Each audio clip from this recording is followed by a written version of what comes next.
Hello everyone, welcome to 2 in 22, where we provide 2 insights on go-to-market success in just 22 minutes. I'm the host of the show, Gary Schwacke. Each and every week I host a conversation with an experienced professional who shares 2 insights and the stories behind them that they feel are critical to go-to-market success for growth companies. We will hear from executives and private equity investors with a variety of backgrounds, experiences, and perspectives. These professionals are working towards exceptional things with real-world constraints and challenges, just like you. If you are tired of marketing and sales hacking and want an authentic, practical guidance on go-to-market success, then this is the show for you. If you can't stick around for the live show, you can get recordings and highlights of all shows by subscribing to the review on our website, 2in22.com. Now, let's jump right into the show.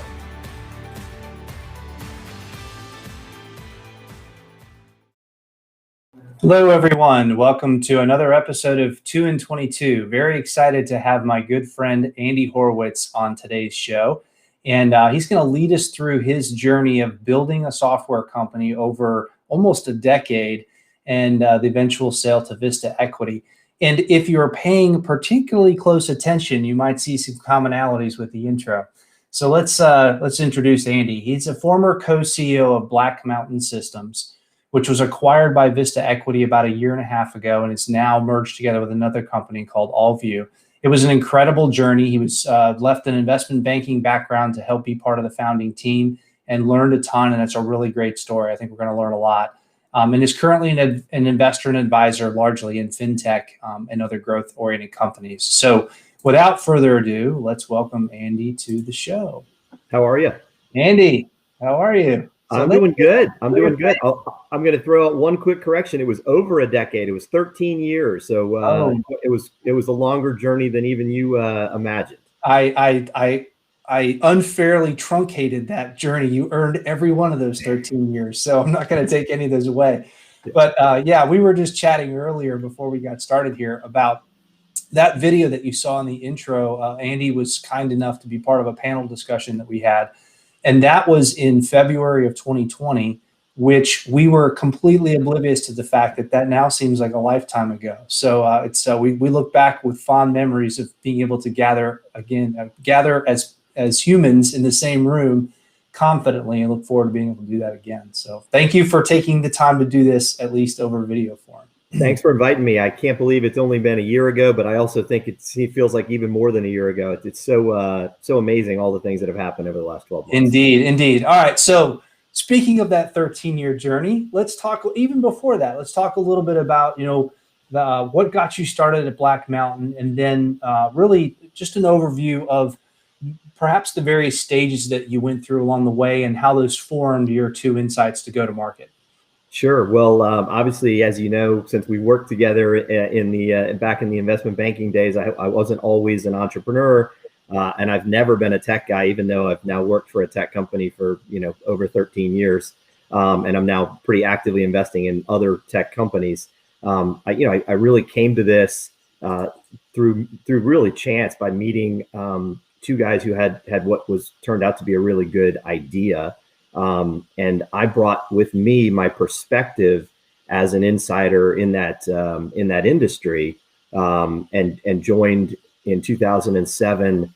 2 guys, one of whom had founded a business before and successfully sold that to JP Morgan, and this was his second go around. And so, we discovered that there was a real need in the marketplace, and quickly thought, at least, that we'd identified a product that could deliver a solution that was surprisingly not being met. And as I worked at all of the banks that I worked at over the years, predecessors of B of A, Goldman, now Wells Fargo, I was always disappointed with the technology and the solutions that were available to me as a banker.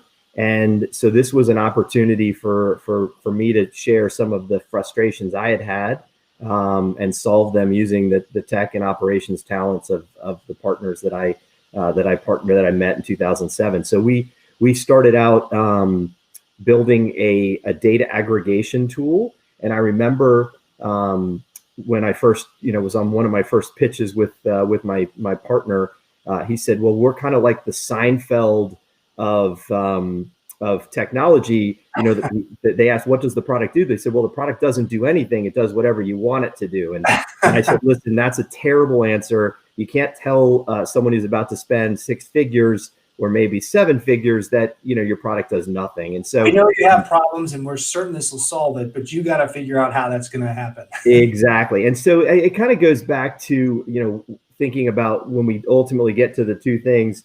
You have to have your vision for the product, and you do want to listen to your customers, but you can't just say, "Oh, we can do anything. Tell us what you want us to do," because there's a lot of problems in the world, and you need to maybe solve one or two of them before you start taking on all of them. And so yeah, that's interesting. Sorry to cut you off there, but interesting tangent. It reminds me, we see that often when products, and you're seeing it more and more with professional services firms kind of thinking about how they can productize some of their intellectual property. And it's very dangerous because they're used to these almost bespoke situations. They may have productized the delivery of their service, but then when it comes to trying to provide a solution, it ends up really being custom dev, right? The product's a little bit different for this client, a little bit different for this client, and they think they're in the software business, but you're down a slippery slope. You kind of hit the nail on the head. We probably spent the better part of our first 5 or 10 clients building solutions for them, and it was 5 or 10 clients in before we really could aggregate all of the features and functionality and really think of the things that were critical across our client base. Thankfully, with a platform, we'd used a single platform to build all of those almost 5 or 6 probably custom dev solutions for those clients.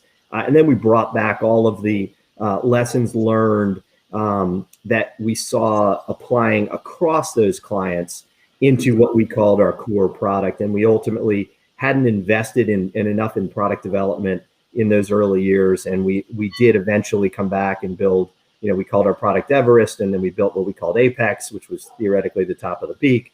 And in reality, what we kind of said to ourselves within the organization is really, it's not Apex, because it's not it's not just the tip. It's really a base camp. It's really where you start.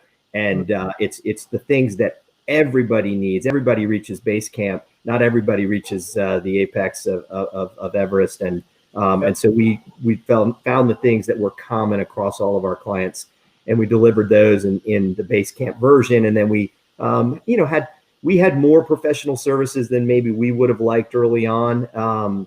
And as we were trying to build out our product, but it ultimately all got back into the product, and eventually it became repeatable.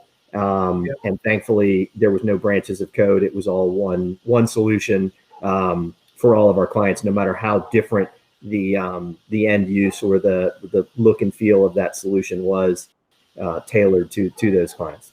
Yeah, well, it certainly had a good outcome for you and for the team. Well, it was a great outcome, but it wasn't always, it wasn't preordained, right? I mean, I think you and I have known each other for a long time, and I remember you leaving the bank and working in a lot of ventures, and some of them went okay, and some of them went better than okay. And I only had the one adventure, but even within it, it went, okay, and then better than okay. But there was plenty of times where we wondered if we were on the right path. We doubted ourselves. And, I think I shared with you a story about how I, almost quit in 2009, a little bit at 2 years in, and I'd gone 19 months without a paycheck. And I thought this was a great idea when I, ventured out. But, there was some serious reservations or questions as to our viability. We're in the midst of a massive economic downturn that, rivals, certainly from a unemployment and underemployment, it certainly rivals this one. The capital markets are way better today than they were then. So I would argue it was an potentially even tougher time, although without a pandemic, to impact people's lives. But economically, it was a very difficult time. And we had raised money, we had really marquee blue chip kind of clients, but there was a long period of time in between our eighth sale and our ninth sale. And it was about a 12-month period. And, we kind of wondered, the 8 clients we had were great.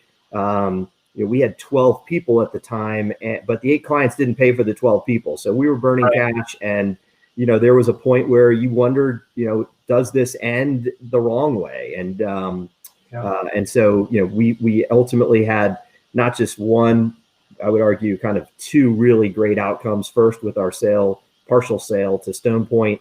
And then secondly, with the ultimate sale of the majority of the business to Vista. Those were two really, I guess, affirming moments that we'd made the right decision in terms of taking those risks, the entrepreneurial risk. Although, quite frankly, after the first 2 years, I never doubted that we'd made the right decision, because just from a culture and a quality of life and enjoying the wins, feeling like you were building something, building a team, part of a family, all the things that go on with, building and growing a small company were really exciting and fun to be a part of. So you talked about, the different experiences in different types of ventures. In reality, you had those same company, but different phases, right? Completely different eras and objectives, and requires different people and what have you. And obviously that informed your 2 insights in terms of how you think now more globally about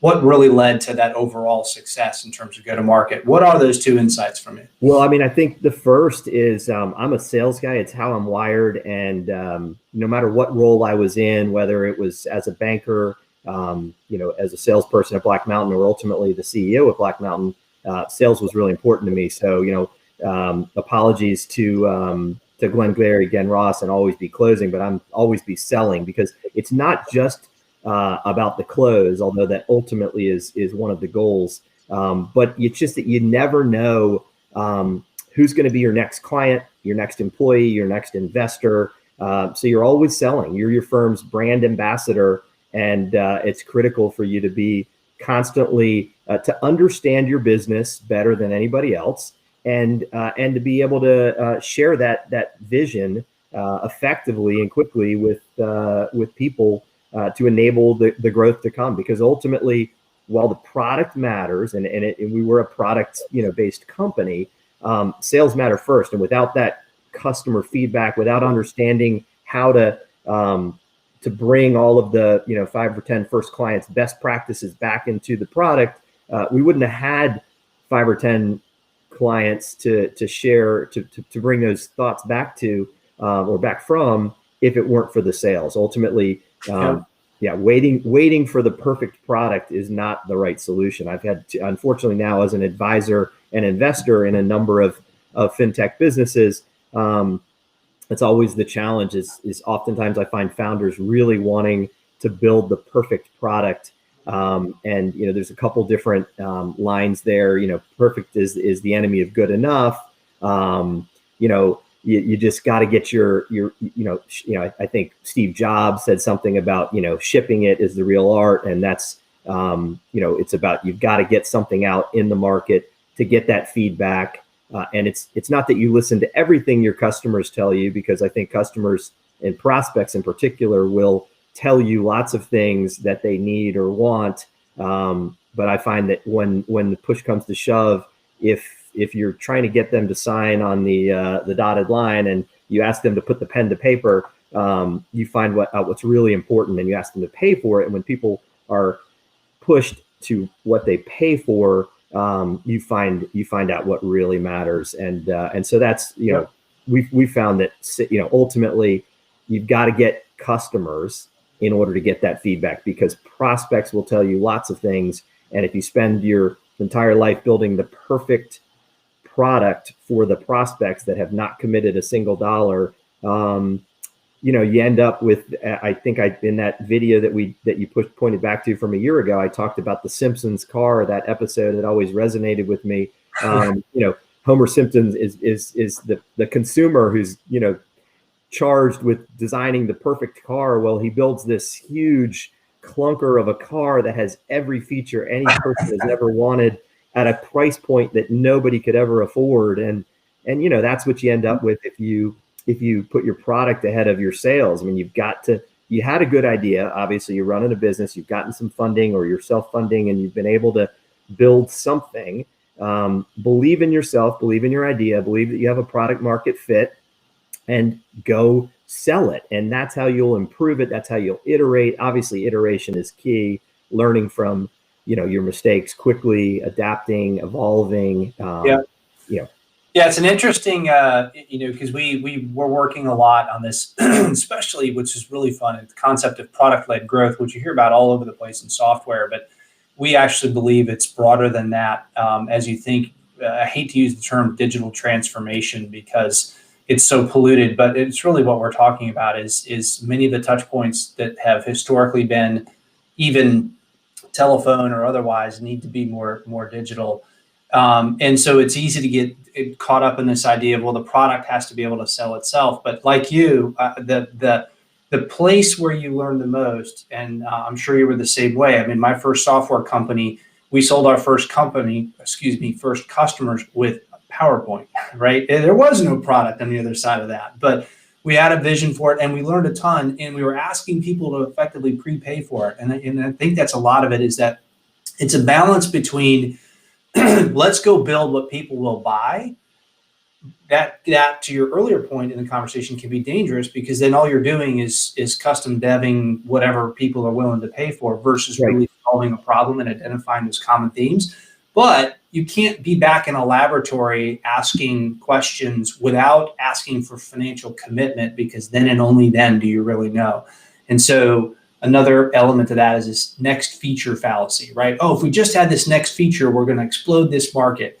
I see that all the time as an investor in these businesses. And I will say, we didn't actually, there was a couple people who paid us up front based on their contracts that they were comfortable with that. We had a lot of times where we bet on ourselves, but we kind of said, you need to sign on the dotted line that says, if we deliver this, you'll pay that. And so for us, it was about, we ultimately ended up with really good contract terms where people paid us, annually in advance, which was, phenomenal from a cash flow and running a business perspective. But we did bet on ourselves, believed in ourselves, and took contracts where we had very little or nothing down in terms of a deposit. But ultimately, we had a contract, and when we delivered the clock, the dollars started flowing, and those are subscription based. So once you lock them in, they're there for good. Which of course, which is a great segue. I'll let you do it. To number 2, which is Churn Kills, and that's that is something I learned. That was one of the best transitions from banking to kind of software business. In the old banking world, you had a great year and you finished the year and you pounded your chest and you said, I'd like to get paid this year. And then you start the next year and you start out at zero, and it's a very depressing realization that you got to go back out and build it all over again. And so I get into this world of recurring revenues and software sales. And one of the wonderful things about software sales is, if you do it right, you start the next year with what you finished the last year. And the key about that is doing it right, and churn kills. And so if you're trying to achieve growth, the easiest way to grow is to not kind of cut your starting point in half. And so, one of the things we're proud of, a lot of things about, the business we built, but certainly one of the things we were really happy about is that over 13 years, we lost 13 clients, 10 of which unfortunately went out of business. Not much you can do about, controlling that.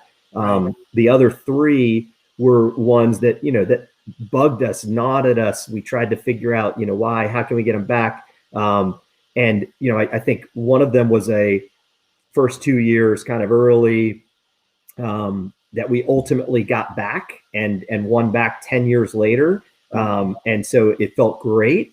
It felt, just real redemption there. The other was one where, we really kind of botched an implementation early on as we were kind of as we'd gone to an adjacent market, and it was our first iteration at this adjacency. And we just kind of botched it. They had a business in Chicago, a tech team in New York, and our team was supporting them out of California, and we couldn't get the 3 sides talking, and communication's critical in all aspects in business. And, that was a shame. And then the third was one that still gnaws at me, because it shouldn't have happened. And so I'm not even going to talk about it. It's the name we won't even speak. But, the point is Churn kills. So if you start this year, 2021, with what you finished in 2020, and you're trying to grow, and whatever your growth target is, if it's 20%, 30%, 50%, 100%, the easiest way to do that is to not lose and step backwards. And so, we were able over time with the complete lack of churn, and then the client upsell, and that's important too. Is you can see really attractive growth rates just from keeping an existing customer base happy, satisfied, and expanding the usage within that customer base. That's attractive growth for, lots of, people talk about new logos, and I'm a salesperson, so I'm all about selling new business. Right. But you gotta, it's not only about the revenue side of it, but it's about the reputation and the brand and having happy clients and happy customers. And the more you keep them happy, the better references they are, the better your reputation is, and the easier it is to get those new logos. So, and then the second aspect that within the churn is oftentimes adjacencies or new markets and new product development is occurring based on really good relationships with clients. And so you talk about, having your ear to what the clients are saying. They're often saying, hey, this works really well here in this part of our organization. Could you do this over here? And we've talked about not wanting to listen to everything your customers say or prospects say if they're not willing to pay for it. But oftentimes adjacent ideas or adjacent markets can be identified by focusing on your existing client base, ensuring they're happy, and making sure that you're delivering solutions to them that they're going to continue to want, need, and growing with them as they grow their businesses. Whether it's additional, for me with an asset management or banking or finance focus, it was sometimes adjacent asset classes, sometimes it was adjacent operational procedures within their organization. So while we grew from trading to research to compliance to portfolio management to accounting and operations, those could be considered adjacent markets, adjacent products, adjacent offerings. Likewise, as we started as a loan player, moved into high yield bonds, investment grade bonds, other fixed income categories, alternatives, et cetera. Each of these adjacencies built our TAM. And so when we thought about exiting, each time we raised capital or ultimately exited, the investors are always talking about TAM, and it's a bit of a, who knows what the number is. It's always a bit bigger is better. Bigger is better, optimistic, aspirational, whatever you want to say. But you got to have some math behind it, and that supports the assumptions. And your customers, if you're losing customers, you're not growing as fast. You have to add new logos. Your reputation's worse. It's harder to gain those new logos. But B, you're not getting the opportunity to have those conversations about, well, how can we help you further, either within this business or in other areas within your organization? And therefore, what are the adjacencies that might come out of that? And therefore, how is our product evolution growing? And then ultimately, how's your TAM growing? These are all the things that I think about when I think about churn killing. Yeah, and I think it's a great point too. We talk a lot about churn, revenue churn, and it's very, very common, obviously, in the software space, particularly subscription side. We're working with some customers that are more transaction based, and the reality is there too, right? They do start every year at zero because they have a set of customers that bought something from this year, and they need to buy those products again this year. But the churn mindset is still so important because it becomes about what the client needs and the problems that they have and how you are a solutions provider to them, not just widgets that you're selling them. And if you take that approach and think about maintaining the relationship with the customer, obviously the goal is to get them to buy product from you again in the next year, but it opens up those opportunities to explore what other areas are we doing today that they may not even know about, or that we should be thinking about exploring, because we can serve them well, we can answer this problem. So even if you're not a software business, you're selling transactional, you should still be thinking about churn as it relates to the customer and seeking to solve their problems, not just selling them widgets. It's a great point. Absolutely. Couldn't agree more.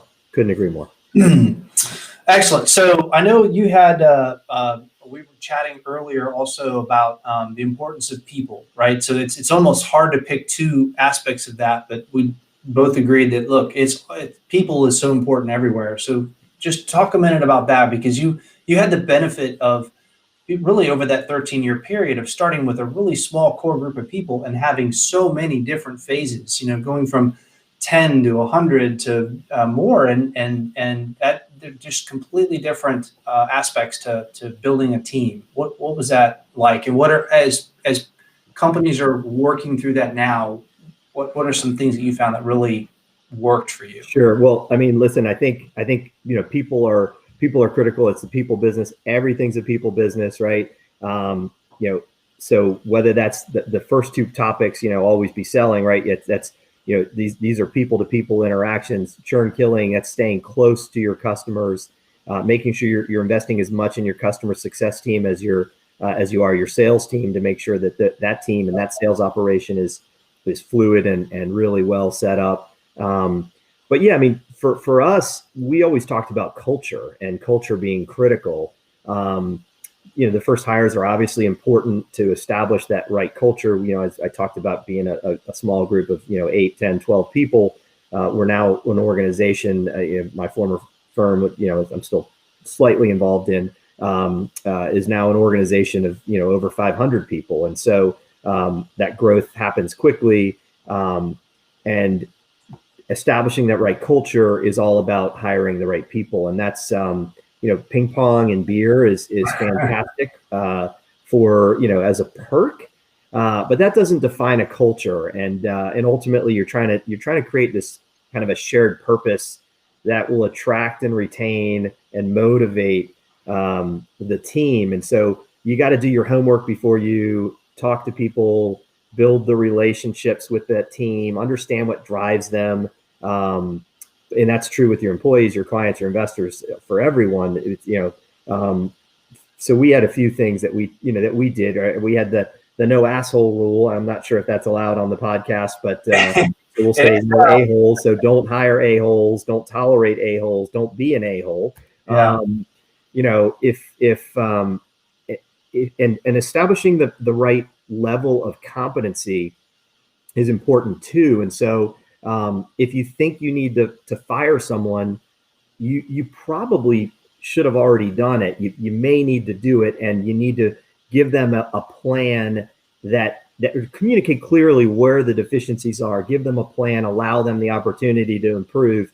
And if they can't or won't, you need to move on. It's better for you and it's better for them. Ultimately, we've got lots of former friends who've left our organization. It just wasn't the right place for them. But that's okay. They're happier now. They found a better fit for them. And so it brings down the entire organization when there's underperformers or people who just aren't fitting in either their role or whatever it is. And so it's the right thing to do. And then I go on with, the people, if you have to, the best way to manage people is to hire people you don't need to manage. And if you got too many people you need to manage, then I kind of go back to the prior comment is maybe it's either the wrong fit or the wrong role or the wrong person. And so, you have to, you have to communicate clearly, over communicate again. And there's never enough communication in a people business, but ultimately you got to build a culture, and you got to act your values and lead by showing, not just telling. And that's what builds a great team. And empathy in people is really important. The ability for people to be able to put themselves in someone else's shoes, understand their perspective. And that's, I think, a really critical skill in life, inside the workforce and outside. Yeah. And I would say, just to finish on that point, in my experience, that when you can feel the friction, right? You can feel the mismatch. The first place that we always tried to do was look at, okay, have we as an organization done everything we can to set that person up for success? Like, where did we fail them? Yep. Did we bring them into a role too soon that maybe we just didn't define that role very well? Are we focused on the right customers? Are we asking them to do something that no human can do? And sometimes the answer is, yeah, maybe we didn't do everything right, but we didn't, where we are in the company cycle, we need a different skill set, a different temperament, what have you. And just being open, honest about that and saying, hey, we screwed up. Like it's, we recognize that you got in here. It's just not a good fit. I think having some honesty and some empathy with that is really important. So, well, believe it or not, I told you it would go fast. It went fast. I was worried I didn't have enough to say, but that's not really one of my problems very often. Sure. So let's just recap quickly Andy's 2 points here. They're great ones. Always be selling. And in this capacity, it is your ear to the market. It helps you understand where your opportunities lie. And the selling aspect is not just asking for feedback, but really asking people to commit. And then and only then do you really learn. And then secondly, churn kills. The opportunity you've worked hard to get this business, now work just as hard to keep it maintained and really establish a relationship to understand how you can solve problems and help grow your business. All right. Well, Andy, it is always a pleasure, my friend. Always great talking to you. Happy New Year. Really lovely to be on the show. And I hope this year turns out even better for everyone than the last. Amen. I think we're all very cautiously optimistic about how 2021 will proceed over 2020 for sure. All right, Andy, take care. Really, always just love spending time with Andy. Can riff forever, and really appreciate sharing his experience from true startup, small team to large company exit and all the stages that went with that.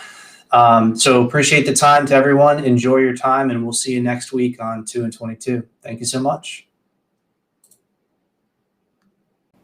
Life is moving fast, so if you missed the live show of 2 and 22, you can get the video recording and highlights by subscribing at 2and22.com. You can also get the audio version by subscribing to the 2 and 22 podcast on your favorite platform. Thanks for spending time with us.